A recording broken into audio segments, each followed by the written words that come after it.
Welcome back to Blurr. Today, we continue the remarkable story of Bill Gates, visionary entrepreneur, technology pioneer, and one of the most influential figures in modern history.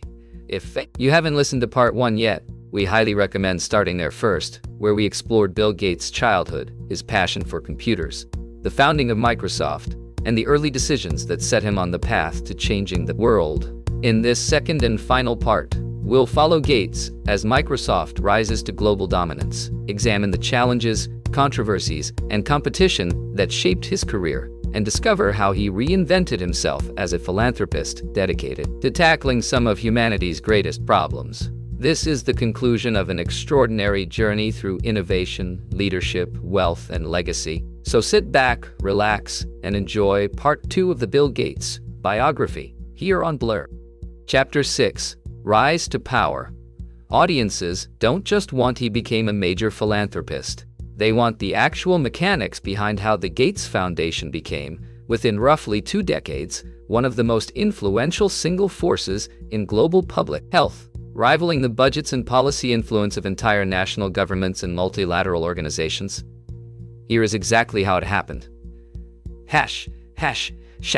Step 1. Treating philanthropy as a quantifiable engineering problem. From the Foundation's earliest years, Gates applied a deliberately analytical, almost mathematical framework to deciding where money should go, explicitly prioritizing interventions calculated to save or improve the largest number of lives per dollar spent, rather than funding causes based on emotional appeal, media attention, or traditional charitable convention. This led to specific, sometimes counterintuitive funding priorities. Rather than directing major resources toward visible, emotionally resonant causes that attract significant attention from other wealthy donors, the foundation poured enormous sums into far less glamorous but extraordinarily cost-effective interventions, reasoning with the same rigor Gates once applied to evaluating competing software architectures. That $1 spent on mosquito net distribution in a malaria-endemic region produced a measurably larger reduction in childhood death than the same dollar spent on almost any more visible, emotionally compelling alternative cause. This approach led the foundation to direct massive, sustained funding toward unglamorous but extraordinarily cost-effective interventions: vaccine development and distribution infrastructure, mosquito net distribution to prevent malaria, and sanitation and clean water projects, areas where relatively modest funding, rigorously applied, could prevent enormous amounts of preventable death and suffering, particularly among children in the world's poorest regions. Step 2. Building, not just funding. Rather than simply writing checks to existing charitable organizations and leaving program design to others, Gates and his foundation took an unusually hands-on, almost corporate approach to designing and managing the specific interventions it funded, building internal teams of scientists, economists, and public health experts to directly design vaccination campaigns, supply chain logistics, and disease surveillance systems, frequently partnering directly with governments and pharmaceutical companies to accelerate specific projects rather than simply funding existing nonprofit intermediaries. The Foundation's role in funding and coordinating the eradication push, alongside the World Health Organization, Rotary International, and national governments across the developing world, illustrates this approach concretely. Rather than simply donating to existing polio eradication efforts, Gates Foundation staff became directly, operationally embedded in vaccine logistics, surveillance system design, and the difficult, granular work of reaching populations in conflict zones and remote regions, where the last, hardest-to-reach cases of the disease persisted. This approach gave the foundation an unusual degree of direct operational influence over global health policy and infrastructure, well beyond what a purely check-writing philanthropic foundation typically achieves, while also drawing some criticism from public health veterans who felt the foundation's enormous resources and direct operational involvement sometimes crowded out or overshadowed the institutional authority of established multilateral health organizations and the governments of the countries actually being served. Step 3. Leveraging personal relationships to multiply impact. Gates used his personal relationships with other extraordinarily wealthy individuals to expand the scale of global philanthropic giving well beyond his own foundation's resources. Alongside Warren Buffett, who eventually committed the bulk of his own fortune to the Gates Foundation, Gates co-founded the Giving Pledge in 2010, a public commitment campaign that eventually persuaded hundreds of the world's wealthiest individuals to publicly commit the majority of their wealth to philanthropic causes during their lifetimes or death. This initiative, built directly on Gates's personal credibility and relationships within the world's wealthiest circles, significantly expanded the overall pool of capital flowing into global philanthropic causes well beyond what his own foundation alone could have achieved. Step 4. Becoming an unavoidable voice in pandemic preparedness. Years before the COVID-19 pandemic made the topic a matter of urgent global public concern, Gates had become one of the most prominent, persistent voices warning publicly about the world's inadequate preparation for a major global pandemic, including a widely viewed 2015 public talk specifically warning that the world was unprepared for a fast-spreading respiratory pathogen. When COVID-19 emerged in 2020, this prior positioning gave Gates an unusually prominent platform. Credibility, with the foundation rapidly redirecting substantial resources toward vaccine development, manufacturing scale-up, and distribution logistics. Work that, while genuinely significant in scale and ambition, also placed Gates and his foundation at the center of a wave of public scrutiny, conspiracy theories, and intense criticism regarding his influence over global health policy that would shape much of his public reputation throughout the pandemic years and beyond. Step 5. Reshaping how an entire sector operates. Perhaps the most significant structural element of Gates's rise to influence in philanthropy is the degree to which his foundation's specific approach, data-driven, outcomes-focused, willing to fund a unglamorous infrastructure rather than purely symbolic causes, has been widely adopted and imitated across the broader philanthropic sector, influencing how a generation of other major foundations and wealthy individual donors think about measuring and prioritizing charitable impact. This influence over the entire field's operating norms and expectations, beyond simply the dollar value of his own foundation's giving, represents one of the most significant and lasting aspects of his post-Microsoft career. Chapter 7. Controversies. No honest biography of Bill Gates can move past this chapter quickly. Redemption from monopolist to humanitarian, the antitrust conduct, revisited. The conduct underlying the United States Microsoft case deserves restating plainly here. Separate from the narrative of business success, a federal court found that Microsoft, under Gates's direct leadership, engaged in illegal anti-competitive practices specifically designed to crush a competitor and illegally extend a monopoly from one market into another. This wasn't an ambiguous, narrowly contested finding. Multiple courts, across the trial and appellate process, upheld the core conclusion that Microsoft's conduct violated antitrust law, even as the most severe proposed remedy was overturned. Internal Microsoft emails and memos introduced as evidence during the trial, many written or directly received by Gates himself, depicted a corporate strategy explicitly built around limiting Netscape's market access by leveraging Windows' dominant position, rather than competing purely through Internet Explorer's own technical merits, language that proved deeply damaging to Microsoft's defense once made public, and that contributed directly to the broader public perception of Gates as a man willing to use brute market power rather than honest competition whenever it served his interest. The episode remains one of the most significant, legally substantiated corporate antitrust violations by a major American technology company in the modern era, and it represents a genuine, documented instance of Gates personally directing or condoning conduct that a federal court determined was illegal, a fact that, despite the passage of more than 2 decades and Gates's subsequent reinvention as a global humanitarian figure, has never been overturned or meaningfully disputed by any subsequent legal proceeding. The divorce and its public unraveling. In 2021, Bill and Melinda Gates announced their divorce after 27 years of marriage, a separation that, in the months following, was accompanied by a wave of reporting detailing the specific personal conduct issues, the Epstein relationship chief among them, that had contributed to the marriage's breakdown. Melinda Gates has since spoken publicly, with notable directness, about the process of reassessing her marriage and her former husband's character in light of information that emerged during and after their separation, describing in interviews and in her own subsequent writing a slow, painful process of recognizing patterns in her marriage that she had not fully confronted while still inside the relationship.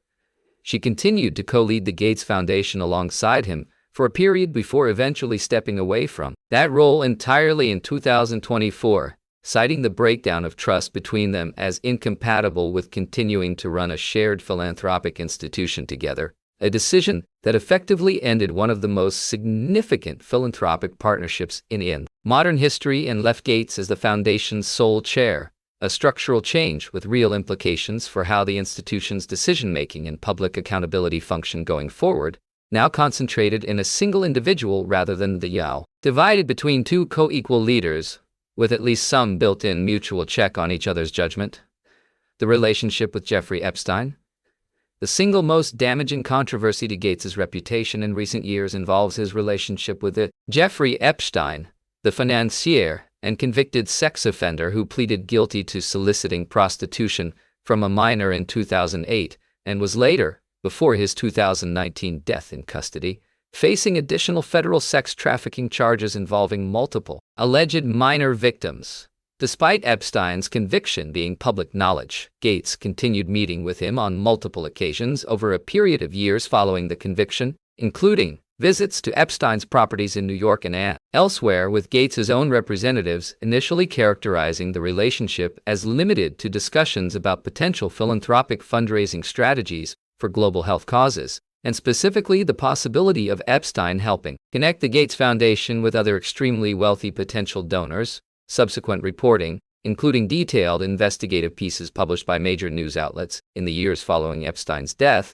has raised serious questions about this explanation, revealing a more extensive and personally engaged relationship than initially acknowledged, including multiple recorded visits, private dinners, and direct personal correspondence that extended well beyond what a purely transactional fundraising relationship would typically involve. This reporting has also revealed evidence that Gates's continued association with Epstein became a significant point of tension within his marriage, with Melinda Gates reportedly expressing serious discomfort with the relationship years before the couple's eventual divorce became public, including at least one documented instance of her objecting directly and specifically to a planned meeting between the two men. Gates has since publicly acknowledged that meeting with Epstein at all, given the man's known criminal history, was a serious error in judgment that he deeply regrets, though the full scope and substance of what was actually discussed and what, if anything, Gates may have known or suspected beyond Epstein's already public conviction, remains a subject of ongoing scrutiny and incomplete public clarity, with Gates himself maintaining that he was never involved in or aware of any of Epstein's criminal conduct directly. This relationship represents, by most reasonable assessments, the most serious unresolved question mark over Gates's personal character and judgment, separate entirely from any business or philanthropic accomplishment, and one that, unlike the antitrust case, has no clean legal resolution or court finding to provide any kind of definitive closure on exactly what occurred and why. Workplace conduct and allegations within Microsoft, beyond the Epstein relationship, reporting following Gates's 2021 divorce, revealed additional allegations regarding his conduct toward Microsoft employees, including a previously undisclosed relationship with a Microsoft employee that the company's board investigated, and broader accounts from former employees describing a workplace culture, particularly during Gates's tenure as CEO, in which his personal conduct toward female colleagues at times raised concerns that, by the standards later applied across corporate America, following increased scrutiny of executive workplace behavior, would likely have prompted far more serious consequences had they occurred or been reported in a different era. Genetically modified crops, vaccine patents, and global health policy critiques. Beyond personal conduct, Gates's specific approach to global health philanthropy has drawn substantive, serious policy criticism from public health advocates and researchers in the developing world, particularly regarding the Foundation's approach to vaccine intellectual property during the COVID-19 pandemic, when Gates publicly opposed proposals to waive vaccine patent protections to allow broader, faster manufacturing in developing countries. A position critics argued prioritized pharmaceutical industry interests and existing intellectual property structures over the most rapid possible global vaccine access, even as Gates and his foundation simultaneously funded vaccine development and distribution efforts. Similarly, his foundation's substantial investment in promoting genetically modified crops and specific agricultural technologies in African nations has drawn criticism from some agricultural and development experts who argue the approach reflects a technocratic, top-down philanthropic model that doesn't always adequately incorporate the input or autonomy of the local farmers and communities it's ostensibly designed to help. Chapter 8. Philosophy and Mindset. This chapter explains the consistent thread running underneath both the business career and the philanthropic career, the specific cognitive and personal style that shape both his greatest achievements and his most serious failures. Total, singular focus as a permanent personality trait. Across both his business and philanthropic careers, people who have worked closely with Gates consistently describe an almost total inability to engage with a problem casually.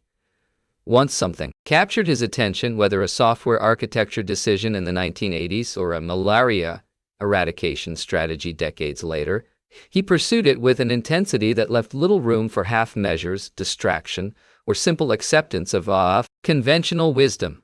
This singular focus produced extraordinary results in both domains, but colleagues across both eras of his career have also described a recurring pattern of difficulty engaging warmly or patiently with people who didn't share his specific level of intensity or technical fluency, often dismissing ideas or people he judged insufficiently rigorous with a bluntness that many found genuinely difficult to work with, regardless of whether the underlying criticism was substantively fair. Data and measurement as a worldview, not just a tool. Gates has consistently approached enormously complex human problems, software architecture, market competition, global disease, through a lens that prioritizes quantifiable measurement and rigorous data analysis above almost any other consideration, including, at times, the more qualitative, harder to measure human and cultural factors that shape how interventions actually land in real communities. This worldview produced genuinely transformative results in global health, where rigorous, outcomes-focused funding directed at proven interventions like vaccines and mosquito nets has demonstrably saved enormous numbers of lives, with the Foundation's own internal reporting and independent third-party evaluations, both consistently crediting specific, quantifiable reductions in childhood mortality and disease prevalence directly to its funding priorities. The same worldview has also drawn legitimate criticism when applied to areas like agricultural development or pandemic response policy, where purely quantitative, top-down analysis arguably underweights important local context, cultural autonomy, and the legitimate authority of communities and governments closer to the actual problem than a foundation based thousands of miles away, with critics specifically noting that a worldview built around clean, quantifiable metrics can sometimes struggle to adequately value harder to measure considerations like community self-determination or long-term institutional capacity building that don't reduce as easily to a simple cost per outcome calculation. A pattern of compartmentalizing personal conduct from professional identity. One of the more troubling, consistent threads across Gates's life is an apparent capacity to compartmentalize his personal conduct, particularly regarding his relationships and judgment about who he associated with, from his carefully maintained public and professional identity as a rigorous, principled thinker.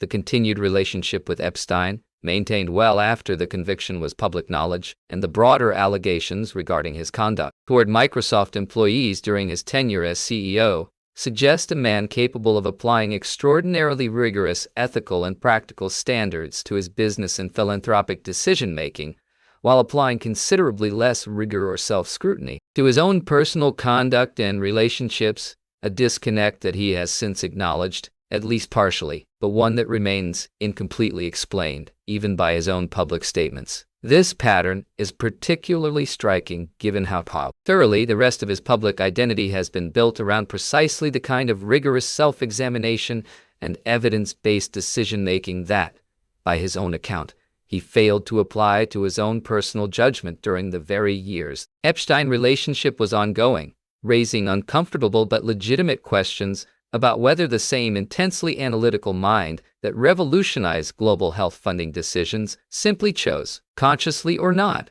to exempt his own personal conduct from that same level of scrutiny, genuine, demonstrated capacity for self-directed change. Despite the serious criticisms detailed throughout this biography, it's worth acknowledging directly that Gates has demonstrated a real, sustained capacity to redirect enormous personal energy and resources toward goals that required him to develop genuinely new skills and perspectives. Moving from software executive to credible global health policy figure required years of deliberate self-education, including extensive reading and direct engagement with epidemiologists, economists, and public health researchers, a learning process he has described undertaking with the same intensity he once applied to studying competitors' software architecture. This capacity for sustained, serious self-directed learning, even later in life, and after achieving more wealth and success than nearly anyone in human history, represents a genuinely distinctive trait, separate from the more troubling aspects of his personal conduct. Chapter 9, Legacy and Lessons. Where he stands today. Bill Gates remains one of the wealthiest individuals in the world, continues to co-chair the Gates Foundation following his divorce, and continues to be a prominent, frequently controversial public voice on global health, climate change, and pandemic preparedness. He has committed publicly to giving away the substantial majority of his fortune during his lifetime, a pledge that, if fully realized, would represent one of the largest individual philanthropic commitments in human history.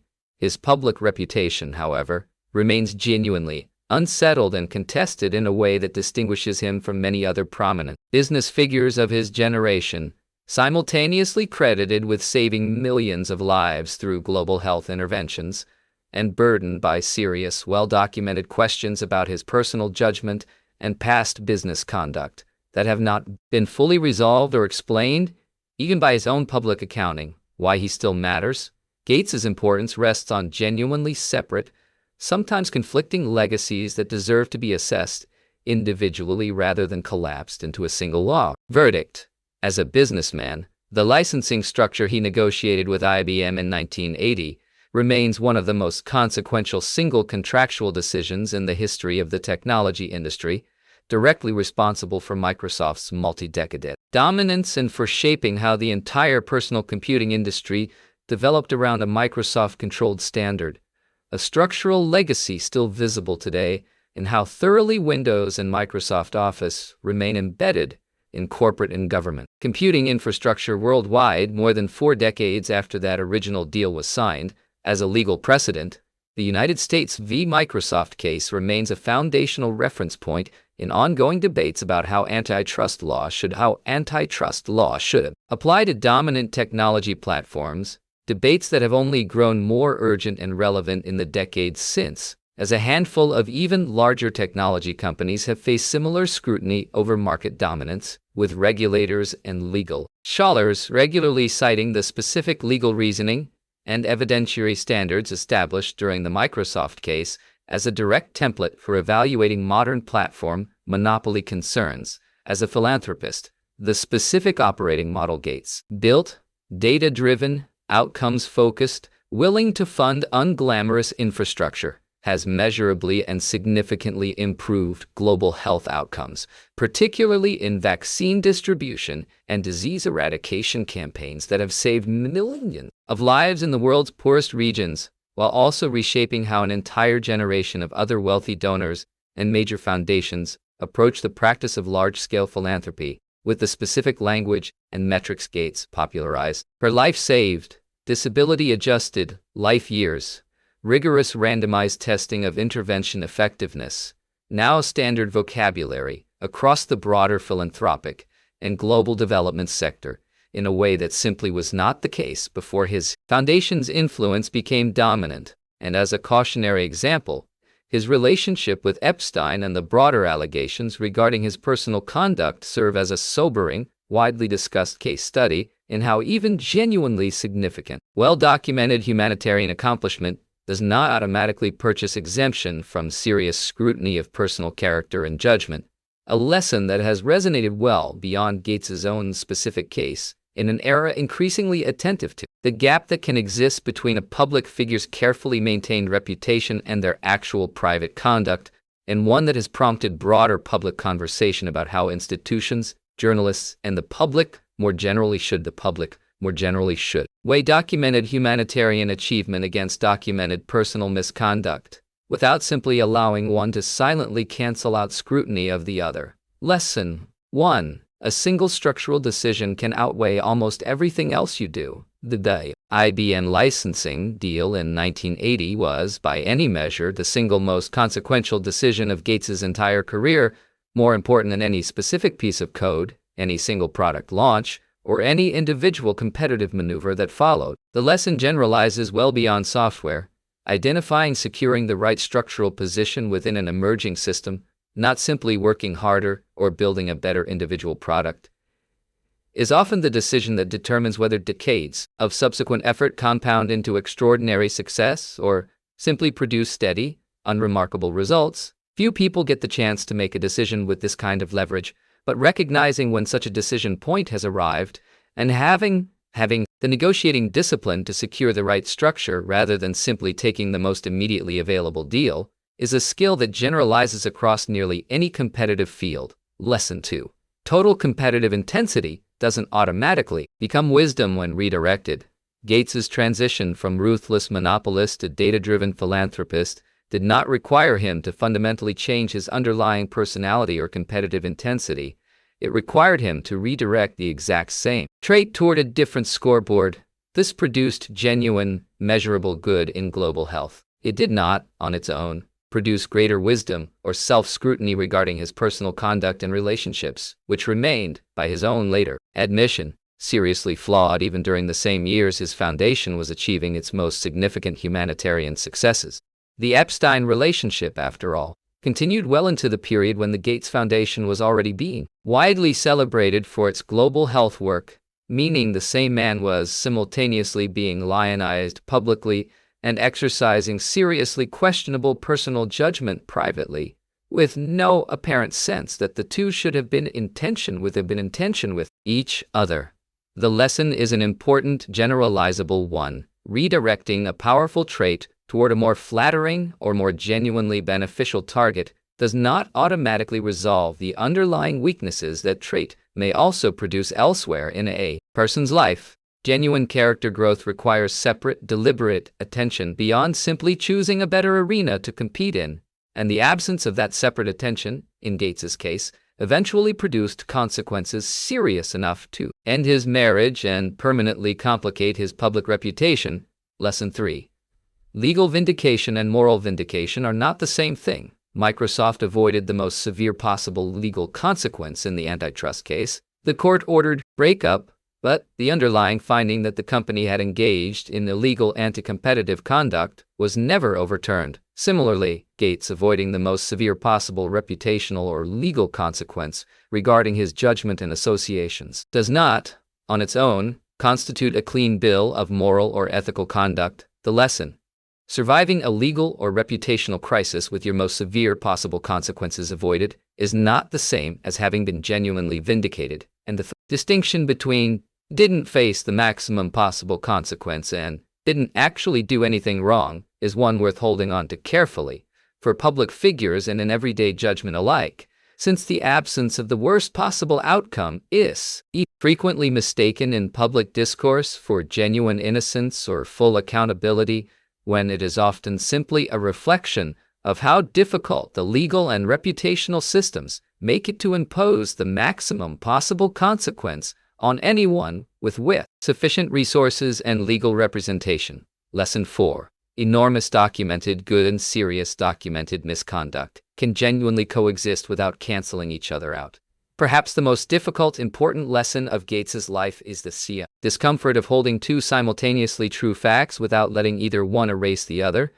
His foundation has measurably saved millions of lives through rigorous, well-designed global health interventions, and his personal judgment regarding his relationship with a convicted sex offender, along with broader allegations about his workplace conduct, represent genuine, serious failures of character that his philanthropic accomplishments do not retroactively excuse or explain away. Temptation in either direction, dismissing the humanitarian impact because of the personal failures, or dismissing the personal failures because of the humanitarian impact, is a comforting simplification that an honest accounting of his life simply does not support. This same tension, in less extreme form, recurs across the lives of many other historically significant figures whose genuine accomplishments and genuine personal failings coexist uncomfortably within a single biography. And Gates's specific case offers an unusually well-documented, contemporary example of exactly how uncomfortable and how necessary that kind of honest dual accounting actually is.